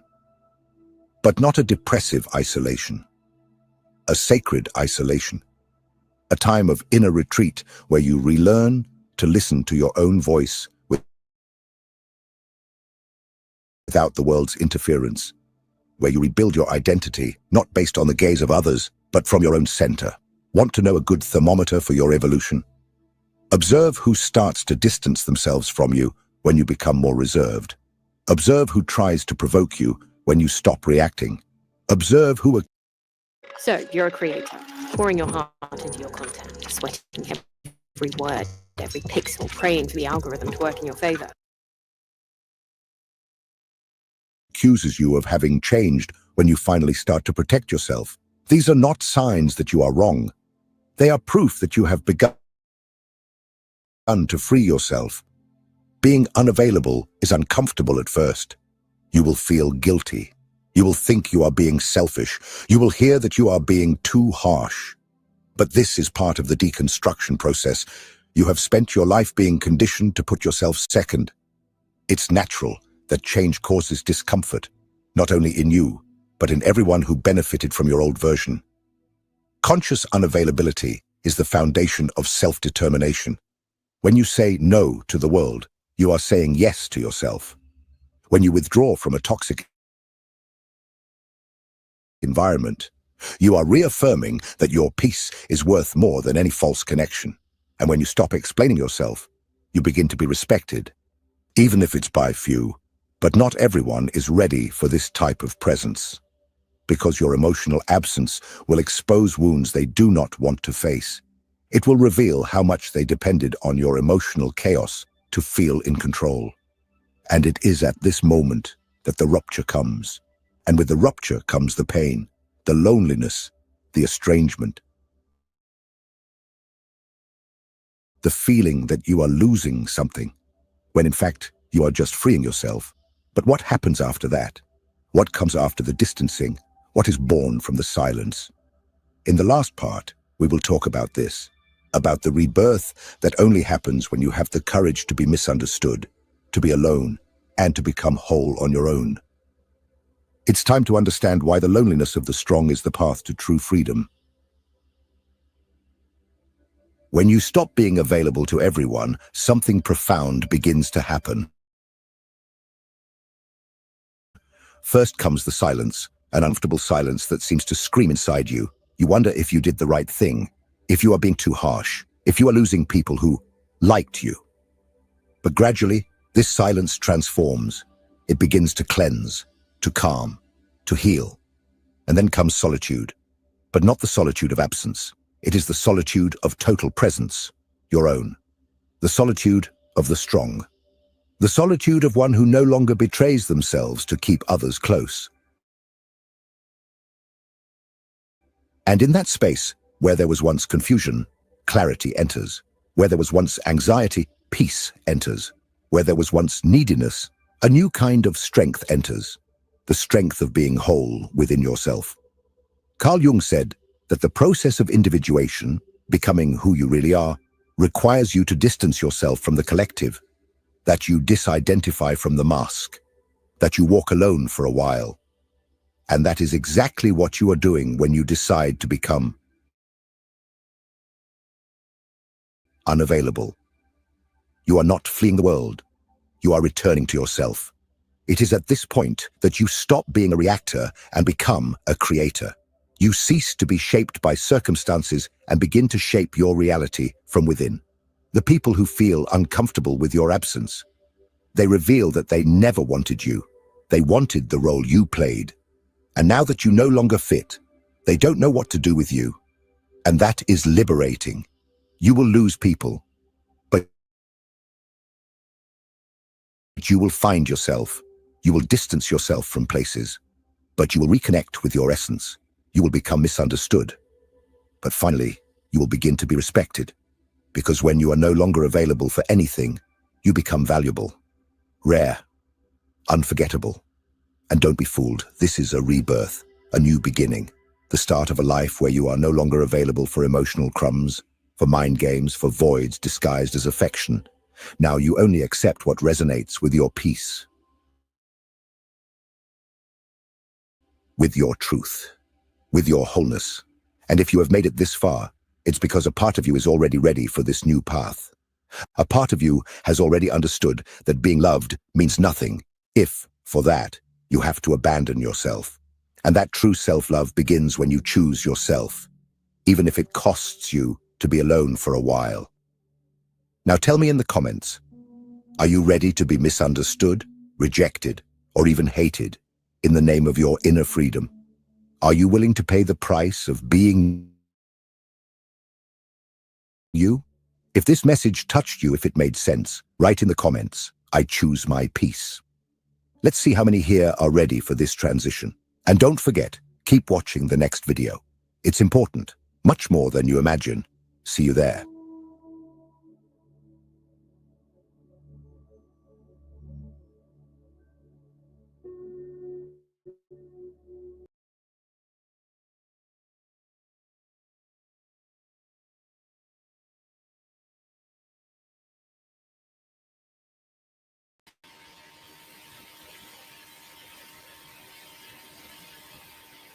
Hey, that's pretty dope. How many people really want to be free though? You know, that's the real question. Like, we all desire things throughout the day, throughout our lifetime, but how many people truly, really desire to be free? You know, I talk about mental health awareness a lot because self-care is important. How can you care for yourself when you don't spend time with yourself? You know, spend time getting to know yourself. That's true self-care. Knowing your triggers, knowing what makes you happy, knowing what truly fulfills you in life.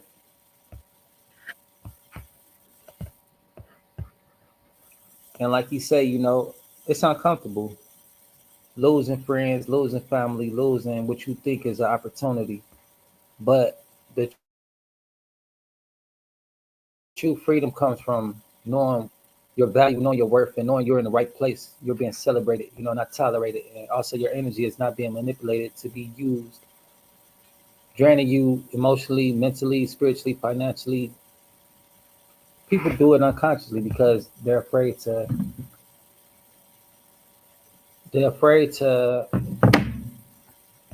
see themselves, and they're afraid to, you know, work on themselves. I really don't like how this is looking right now. I'm trying to change it. Okay, here we go. But yeah, you know, it is what it is, right? Losing my voice, I got done smoking.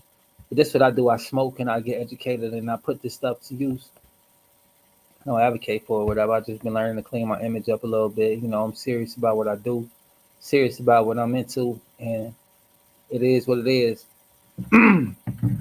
What I do on my spare time is just what I do on my free time.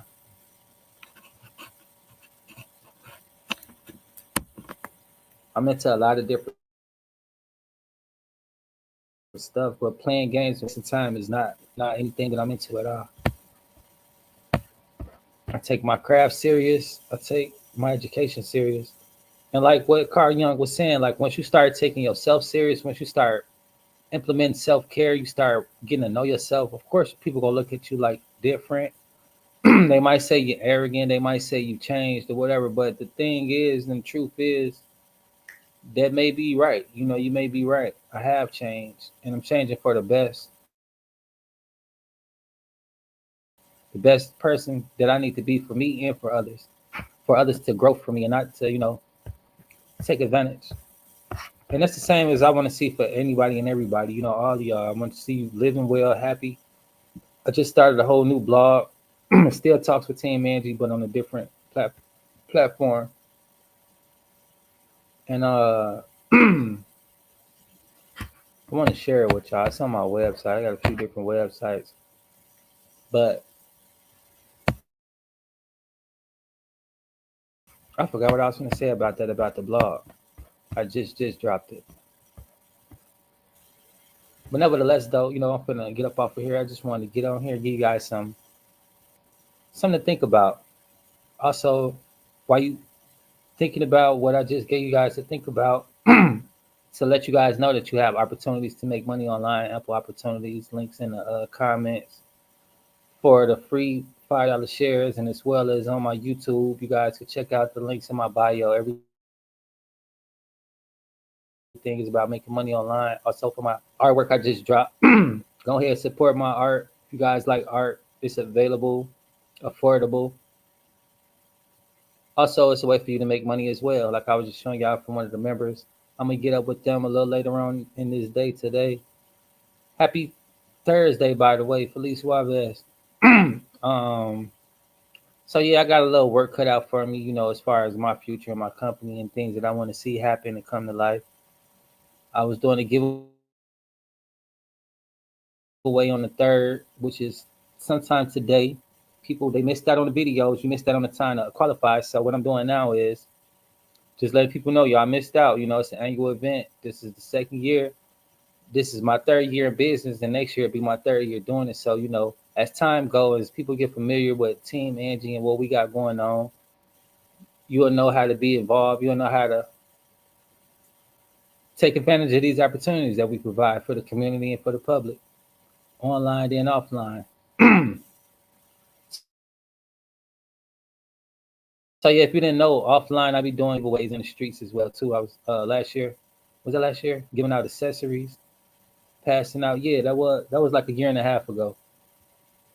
I was in Wisconsin giving out accessories, in Illinois, Chicago, different little places in the Midwest, just giving out accessories for Team Angie. Let me show y'all what it looked like, because I don't do it no more. I might start it back. But it's another way of affiliate marketing that I was doing, amongst other things that I do now.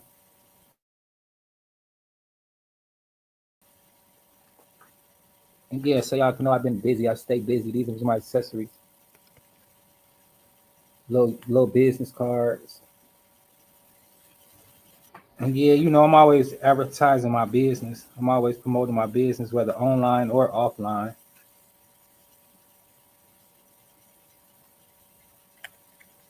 Passing these cards out everywhere I go. Team Angie. So it ain't about just being online all day. You want to put yourself in position and always possible, online, offline, whatever, right? Because it's not about just having something going on, but having something for the public to appreciate, and also putting yourself out there for the public to find you, for them to notice you. I wanted to say a different word, but I couldn't think of it. You want to be explored online and offline. You want your company to be explored and to be noticed. And that's what this is about, like how to stop the stroll content. And that's why I create these pieces of content on a daily, so that my company will be out here known forever. Even like the biggest companies that I compete with, and not even compete with, just in the industry and in other industries. You see Walmart constantly making commercials, as much as over 1 billion served. You know what I'm talking about. McDonald's still advertising, making commercials. Starbucks, you see them on the TV every now and then. Walgreens, they still advertising years and years after their major success. So it's not about getting it's not about like competing on anybody. It's just about letting people know that we're still in business. We're still doing what we said that we're out to do. And we're here showing you that we're available. So that's what I'm doing. I'm here showing you I'm available. My company is available. We have products and programs and services for you all. It is what it is, right? When I get my money right, I may start doing ads on TV and radio or whatever, right? Whatever makes sense. But right now, what I'm doing is a free method of advertising and marketing. And it's all right. I'm growing myself organically. I got different platforms and different followers or whatever, right? But I didn't have to spend any money to do what I'm doing and to get this type of perks that I get off these different social media sites, because I'm monetized on majority of each one except for YouTube. And that's what I'm working on now. That was my goal for the year. Last year I started, my mentor was saying, don't do so much, but her advice didn't help me out. Her advice is very knowledgeable, but what works for somebody may not work for somebody else. You know, maybe that didn't work for her, but it was working for me and it's working for me. So a few things she helped me clean it up, and you know, it is what it is. But nevertheless, it was my dream, my goal, and that's what I've been doing this year. I may have slipped 1 or 2 days, but I got my videos already pre-scheduled out. So as far as me slipping, that's me going live. But as far as me posting videos, you can go through my catalog and see I got one drop for every day of this year until this point. And even until this point, I got videos pre-scheduled out until halfway through October. And if I want, I could just finish the rest of the year out from the videos that I got out and just schedule them out so y'all guys can enjoy them. Plus, I create new videos every day. So you'll see at least 2 to 3 shorts. You'll see maybe 2 long videos. Also, I'll post from time to time, but it's just because, you know, I'm busy. I'm growing my company. I'm growing my brand. 2 years old. September 22nd will be my 3rd year anniversary. I've been pivoting from one point to the next, trying to upscale. And if you guys don't know me, I'm Aaron Glenn, a private personal consultant. I advocate for mental health awareness. I started Team Angie as a way for me to have a source of income. 3-time felon. When I first started my company, I was on a run and I was like, you know, in and out the streets, trying to clean up my image, trying to clean up my company. Also, not lose my company because I was moving around a lot, doing a whole lot, and just trying to put everything in place, you know, get everything in order so that I can make a transition. And another reason why I went into the digital space, that I moved forward from the accessories, because I wanted to give my brothers and sisters a chance to get up out the streets and get them a way to successfully, legitly make money and, you know, continuously be the bosses that they are and not have to sacrifice their time and freedom. It is what it is, you know, like, you know, a lot of this stuff wasn't available and a lot of people in your neighborhood or whatever, they wasn't into this type of stuff. It took for me to learn digital marketing, the opportunity from a brother of mine. And that's why it's important to be around like-minded individuals. We do different things. He do real estate, he do other things, but as far as when it comes to that business mind, we extend opportunities to each other, and then other people as well. You know, they extend opportunities to me and vice versa. But it's not just about me receiving opportunity; it's me taking action on that opportunity and making it a real opportunity for myself. The same way I'm giving you guys information for opportunities, it's about you using the information and take action on opportunities for it to actually be something for you. Not only that, by getting a mentorship, you know, I've paid for plenty of programs and I'll offer different things, but with this blueprint that I discovered from a brother of mine, it wasn't even a post online. He synced it from somebody and he shared it with me, and I checked it out. I liked it. I haven't reached out to the person I purchased from. I see him online from time to time. And it is what it is. Like, you know, I don't ask him for help. I don't need help. But if I do, he's available. And it just is what it is. You know,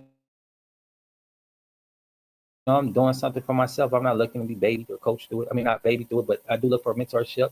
And we do have Zoom calls. We meet twice a week. So if I want the mentorship, I just show up, you know, and I ask my questions. Or majority of the time, the questions that I have in mind, somebody else is experiencing the same difficulties or going through the same challenges that I am. And they end up asking a question before I do.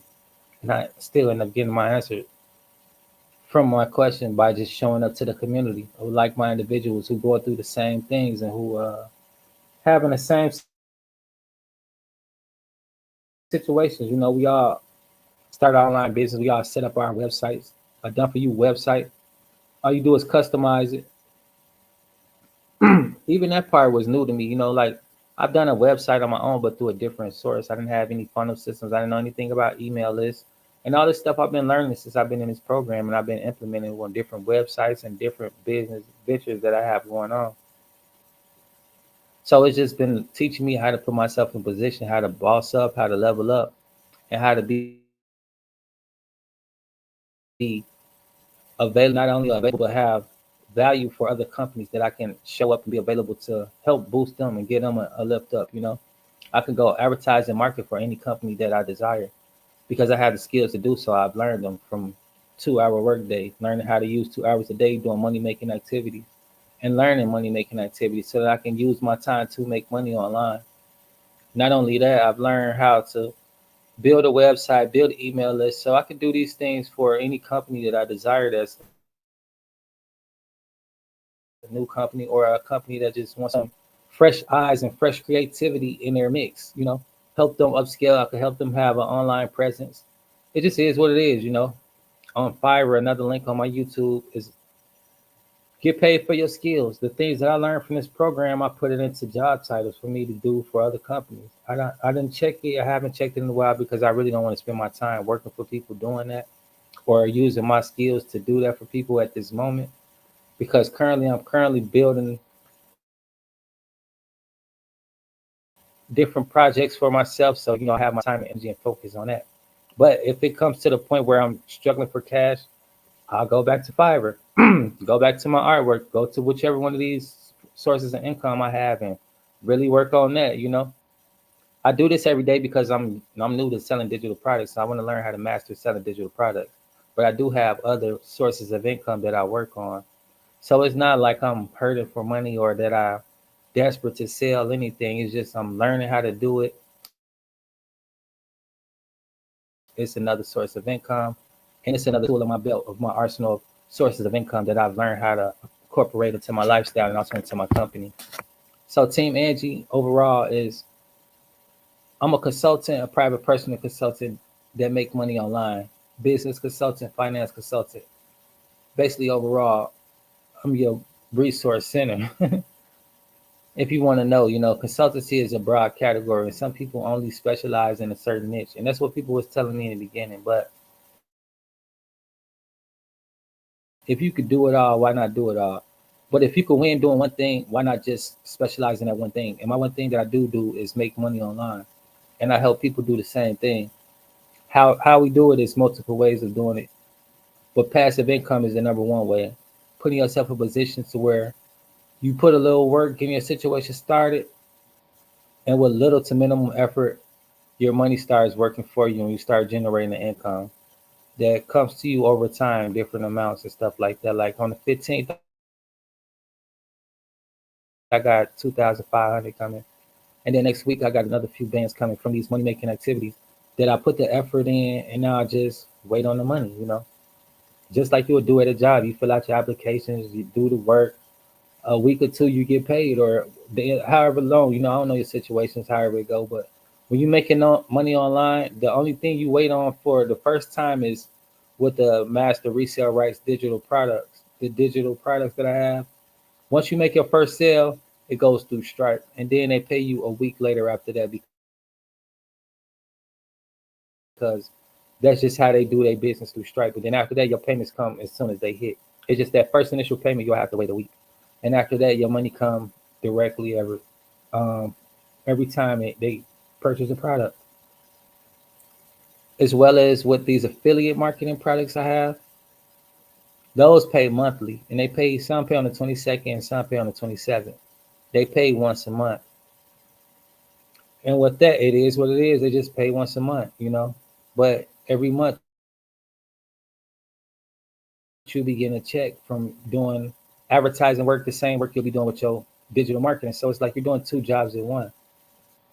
Putting the link out, letting people utilize the resource, and you get paid for them using that platform, just like how I have with my affiliate marketing art.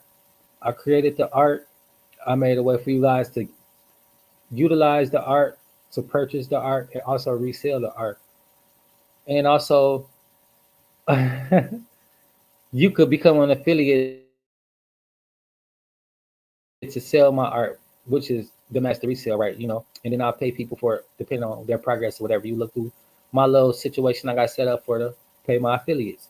The same way that every other company do, they pay their affiliates for bringing in traction, bringing in customers, bringing in potential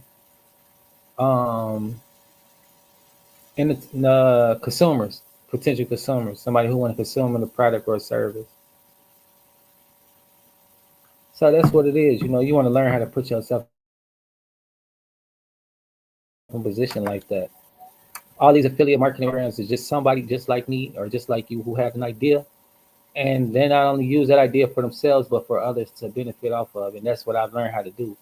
I just showed you guys somebody from the community who's on his way to doing the same thing, if not already done it. But it's a wonderful thing. And what I got in store next is the biggest thing that I'll be doing ever.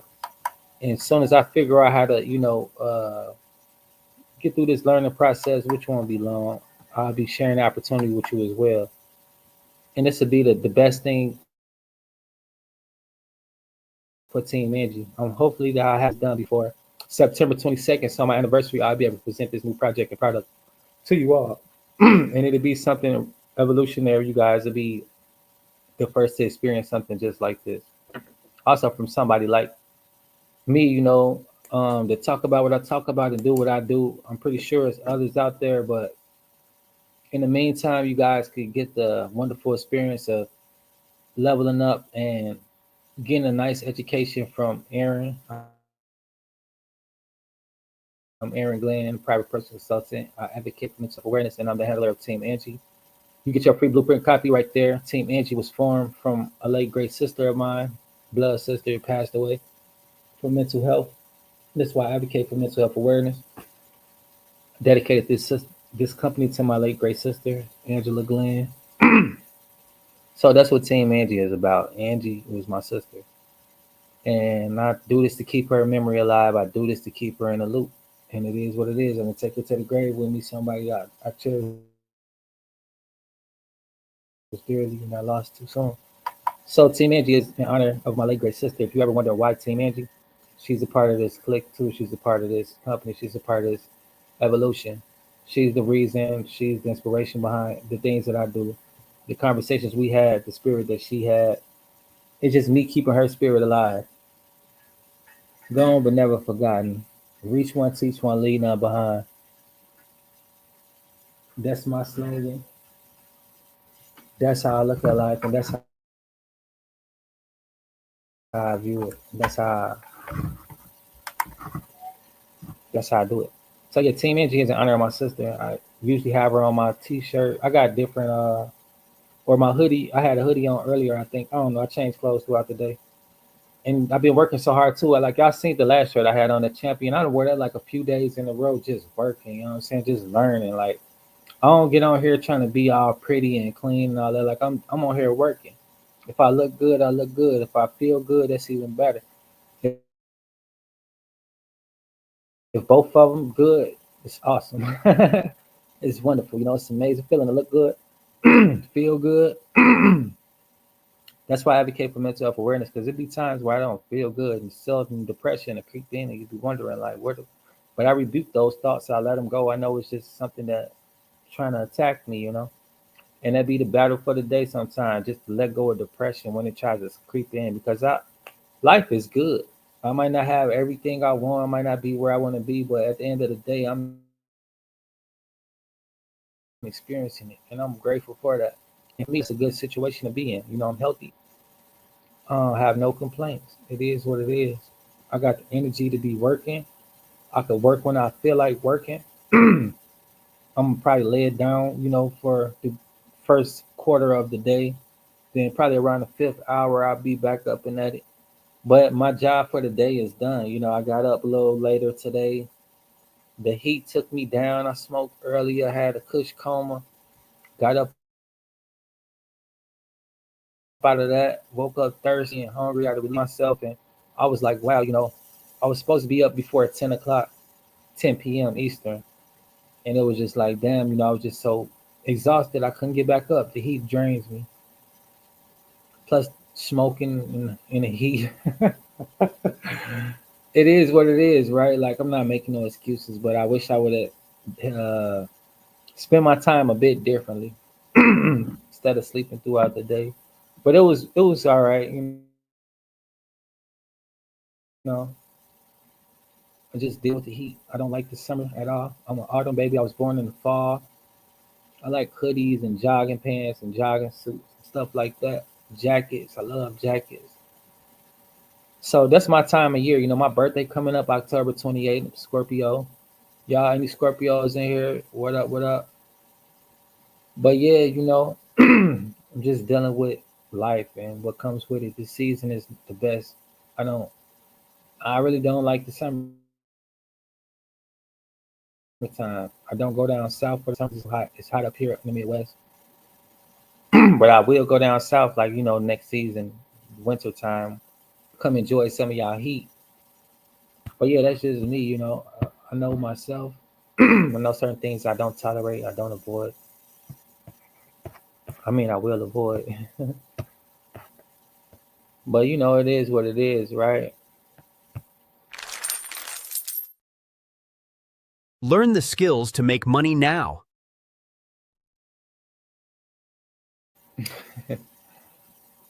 But yeah, I'm up out of here. That was my little short, quick video, and this is my intro.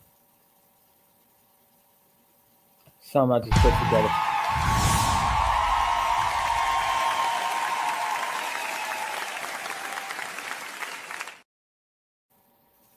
So yeah, if you like that, don't forget to subscribe or wherever the button's at. I'm new to Twitch too. I'm trying to, see what's to the shit.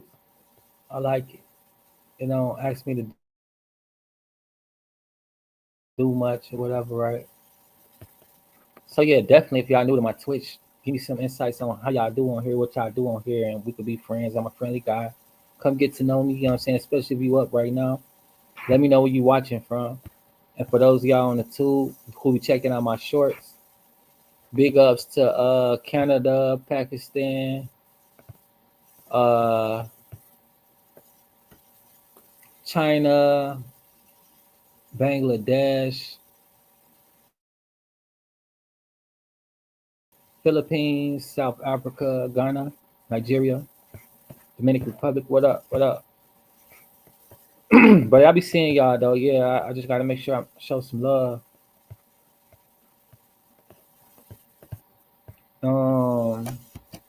I drop shorts every day. I hope y'all like my videos as well. I just dropped one today. Try to see. I'm trying to see cause I just dropped some shit I really like. Just to give y'all a little example of what type of stuff I be creating that I learn how to do.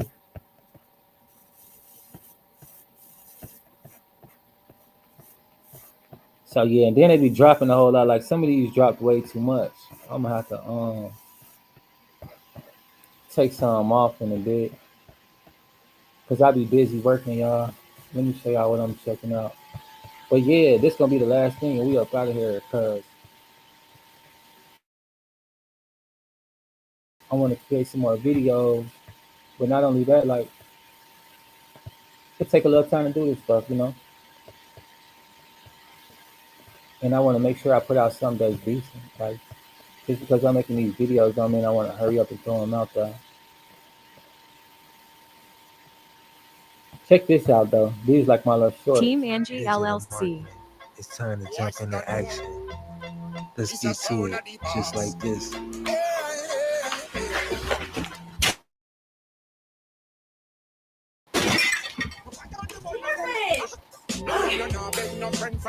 Are you okay?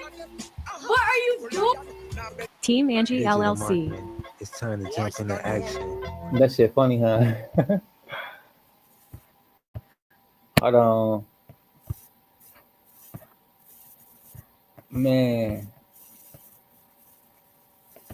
I'm trying to see which one. I just did a new. I think it's a video, not even a short. But check this out. This is the last thing, y'all.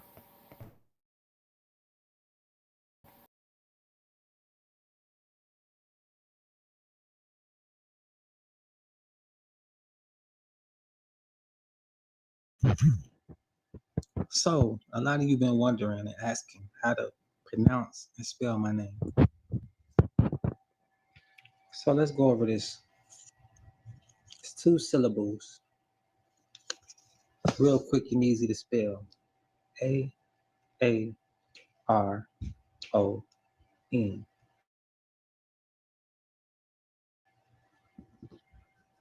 A-A-R-O-N. Digital marketing. To learn more, comment ready below.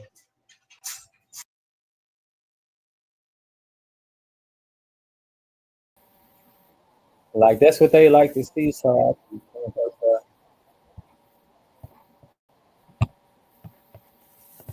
but yeah, just like little videos like that. It should be funny.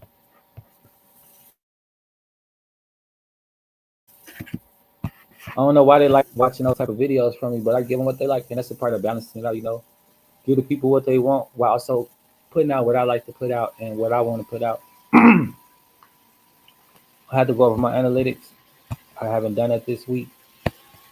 Well, I did, but I haven't been able to actively pursue the work that I need to do with what I've learned.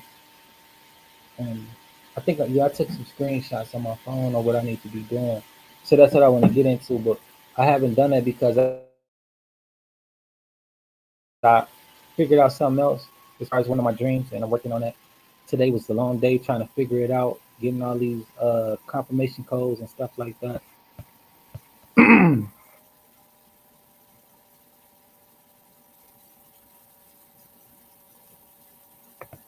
So yeah, Facebook tripping with my Team Angie page. I'm trying to see they either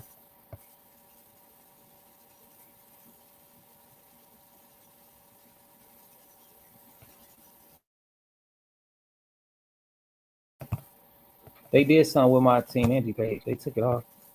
Talking about re-add. Like I don't feel like doing all that shit. It's extra. That's the problem with technology too. Like, you had these problems that you run into, but that doesn't mean that things won't work out once you figure it out. Sometimes it's just best to let it chill, let it be, and you be overworking yourself. Give yourself a little break. Give yourself a little grace. Get back to it. So that's what I had to do with some of this stuff. Like it was just, I need a little break. But it's cool though because I'm about to get back to it. And what I need help with is this. I probably don't even need help, but I'm trying to figure out how to do this change thing.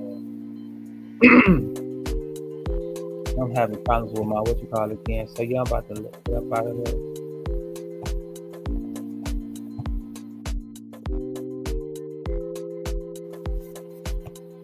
Yeah, peace and blessings. Thanks for tuning in. And make sure you guys subscribe if you haven't done so already.